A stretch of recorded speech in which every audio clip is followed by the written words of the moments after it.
చంద్రబాబు నాయుడు గారు, నారా లోకేష్ గారు, వాళ్ళ మంత్రుల బృందం సింగపూర్ పర్యటన వెళ్ళి వచ్చిన తర్వాత సాక్షిలో ఒక కథనం అయితే వచ్చింది. రిక్తహస్తాలతో సింగపూర్ నుంచి తిరిగి పైనం అని.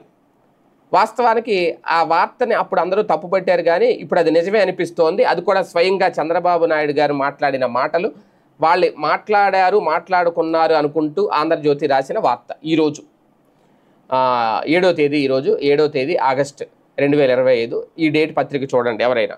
ఏం రాశారు అక్కడ క్లియర్గా? ఒకప్పుడు అదే పత్రికలు 26వ తేదీ నుంచి వరుసగా పత్రికలు చూస్తే సింగపూర్లో వరుస భేటీలు, ఒకే రోజు 26 మంది కంపెనీ ప్రతినిధులతో భేటీలు, అలాగే సింగపూర్ మంత్రులందరితో భేటీలు, ఇలా రకరకాలు రాసుకొచ్చారు కదా. మొత్తం సానుకూలంగా ఉంది, మొత్తం రేపు భారీగా కంపెనీలు వచ్చేయబోతున్నాయి, తర్వాత ఒకరోజు సడన్గా 15 లక్షల ఉద్యోగాల అవకాశం ఆంధ్రప్రదేశ్కి, నారా లోకేష్ కీలక ఒప్పందాలు అని రాశారు కదా. ఆ పేపర్లన్నీ చూడండి అక్కడ. అంటే అక్కడ మరి ఏం జరుగుతుందో వాళ్ళకే తెలుస్తుంది. అవన్నీ నిజమనుకున్నాను, నేను కూడా చేసా వీడియోలో అవి చూసి చదివే. అయితే ఇప్పుడు చంద్రబాబు నాయుడు గారు చెప్పింది ఏంటి? ఓకే, జగన్కి లింక్ పెట్టారనుకోండి, జగన్ వల్లే సింగపూర్ ప్రభుత్వం ముందుకు రావట్లేదు, అమరావతి రాజధాని నిర్మాణంలో భాగస్వామ్యం కావడానికి విముఖత వ్యక్తం చేస్తోంది సింగపూర్ ప్రభుత్వం, తద్వారా సీడ్ క్యాపిటల్లో సింగపూర్ పారిశ్రామికవేత్తలు పెట్టుబడులు పెట్టడానికి ముందుకు రావట్లేదు.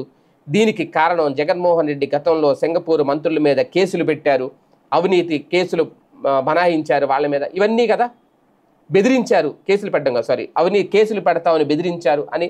అందుకని వాళ్ళు ఆ ప్రభుత్వం సీరియస్గా తీసుకుని ఇప్పుడు ముందు రావట్లేదని స్వయంగా చంద్రబాబు గారు చెప్పారని వాళ్ళే రాశారు. అంటే ఇది నిజమైతే ఇంతకు ముందు ఏ ఒప్పందాలు కుదరలేదు, ఎలాంటి ఎంఓయూలు కుదుర్చుకోలేదు అని ఒప్పుకున్నట్టు వాళ్ళు రాసిందన్నీ తప్పులు అన్నట్టు కదా. అప్పుడు క్లియర్గా చంద్రబాబు నాయుడు గారే స్వయంగా చెప్పారు. అంటే వాళ్ళు ఇష్టపడట్లేదు, విముఖత వ్యక్తం చేస్తున్నారు, ముందుకు రావట్లేదు, సీడ్ క్యాపిటల్లో పెట్టుబడులు పెట్టనంటున్నారు, ఇవన్నీ చంద్రబాబు గారు చెప్పారంటే మరి ఆ రోజు ఆయన ఉన్నప్పుడు అక్కడి నుంచి రాసేశారు కదా మన పొంకాలు.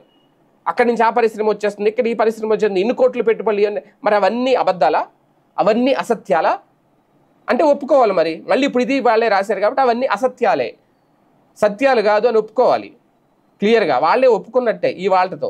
అంటే అప్పుడు సాక్షిలో వచ్చిన వార్త ఏదైతే ఉందో రిక్తహస్తాలతో తిరిగి వచ్చిన చంద్రబాబు అనేది ఇప్పుడు చంద్రబాబు నాయుడు గారు మాట్లాడారు అంటే కథనాన్ని వడ్డించారు కాబట్టి ఆంధ్రజ్యోతిలో, దాన్ని బట్టి సాక్షిలో అప్పుడు వచ్చిన కథనం వాస్తవమే. అంటే సాక్షికే సరైన ఇన్ఫర్మేషన్ ఉంది, అక్కడ ఎలాంటి ఒప్పందాలు కుదుర్చుకోలేదు అనేది, సింగపూర్లో వెళ్ళి ఏం జరిగిందో అనేది వాళ్ళకే సరైన అవగాహన ఉంది అనేది అక్కడ స్పష్టమవుతోంది.